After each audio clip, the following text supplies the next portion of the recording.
What's up, everybody? Welcome back to a new video. If you're new around here, please make sure to like and subscribe down below. So, yesterday Utah had their statewide conventions for nominating both the Republican and the Democrat nominees, but the Republican side, they also have to go through a primary.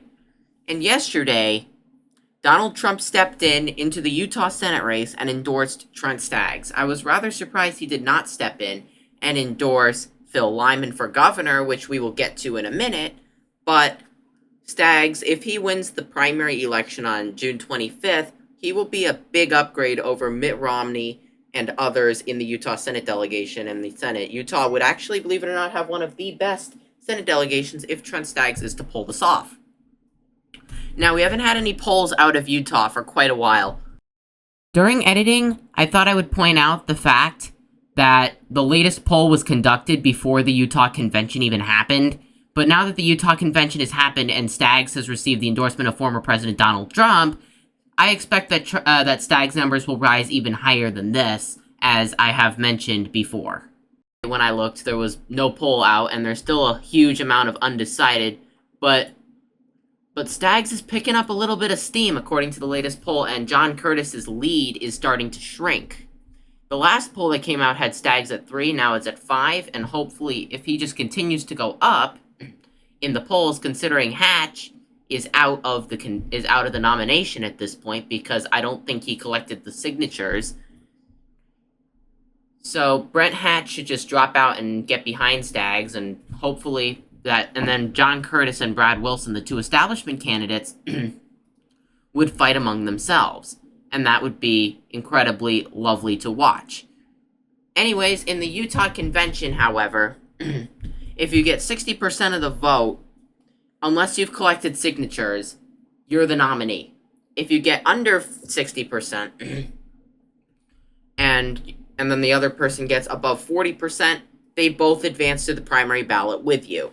So if the primary did not exist, Phil Lyman would be governor in 2025, and Staggs would be senator in 2025. It really is that straightforward. Now, if we look at the fundraising for the Utah Senate election, we can clearly tell that Staggs has about $1 million from his campaign, but all the others, like Brent Hatch, who has been eliminated from the primary because I don't think he filed and put signatures to get on the ballot. I'll check and verify that.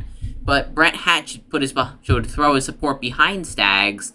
Same goes for Pippin and all the others in the race that did not make it or did not file to get on the ballot. Now, this is huge, as I just said, but the big issue, in my honest opinion, is going to be the ridiculous amount of crossover voting, which could affect both Staggs as well as Lyman, and could put the RINOs over the top, which is how you end up with horrible representation.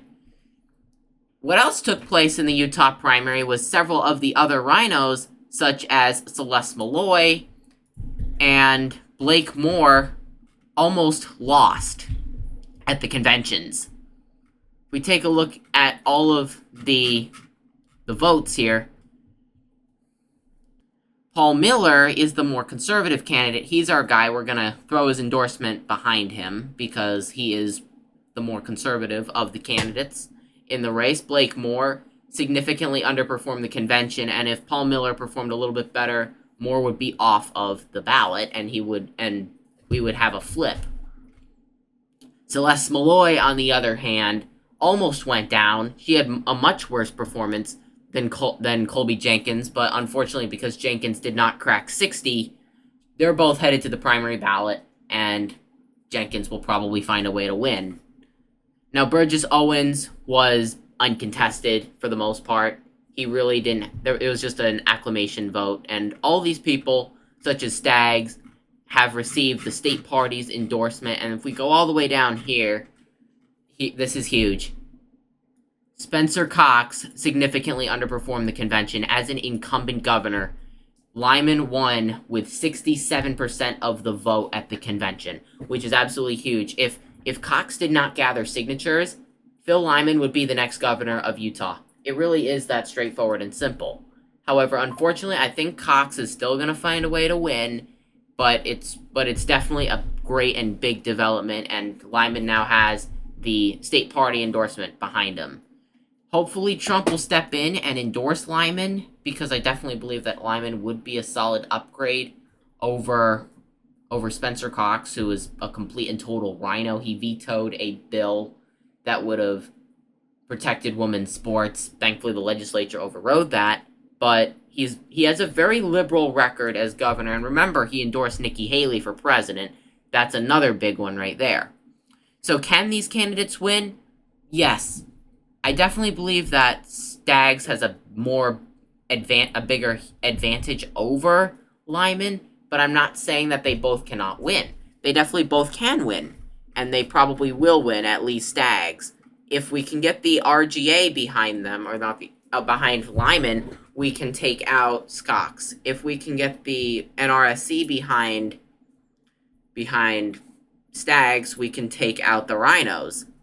But at the end of the day, it's going to be lost by some of the narrowest of margins, as I already said. Because others like John Curtis, as I said, are pulling ahead of Staggs and Hatch. Now, Brad Wilson, the current House Speaker, is another RINO, so John Curtis and Brad Wilson are both going to be competing against each other for the RINO slot. But the big difference is, if the undecided votes all break for Staggs, Staggs will end up being the next senator from Utah, because at the end of the day, in Utah's a safe red state, so it's going to come down to whoever wins the primary. Now, earlier this week, or that dropped earlier today, we had a poll from CNN show up, which I'm going to pull up real quick here, that showed Trump ahead by 6 in some of the critical swing states. So this is a CNN national poll. Now, I don't expect Trump to win the electorate by 6, and it was a smaller sample compared to the rest of them. But again, it's a clear frontrunner, and I'm pretty sure it's an outlier because of the amount of people that voted in the poll. It was only 967 and has a margin of error of 3.8. I don't expect Trump to win the electoral popular vote by 6. It is possible, but I strongly don't believe it's going to happen, especially with the generic congressional vote being Democrat 1.2. I have a feeling that Trump's going to find a way to bail out the House and hold the House in its position, and we'll have to see what happens. But in all of the other swing states, such as Arizona, he's up by 5 now. In Georgia, he's up by 4. In Michigan, he's up by 1.3. In Wisconsin, he's up by 1.8. In Pennsylvania, he finally retook the lead by 0.6 points. North Carolina, I don't consider that a swing state really anymore, especially because Trump was able to win it in 2020 by 1.5 points when none of the other swing states went for Trump, which I think that's a rather interesting development. And it's been voting Republican for a while, except for the governor. The governor is one of the few statewide offices that are still left to be a Democrat, but that could change before too long. I know Robinson has been doing horribly in the polls, but again, polls out of North Carolina can be kind of off. But anyways, thank you all so much for watching. If you are new around here, please make sure to like and subscribe down below, and I will leave all the links to this in the description, and enjoy the rest of your day.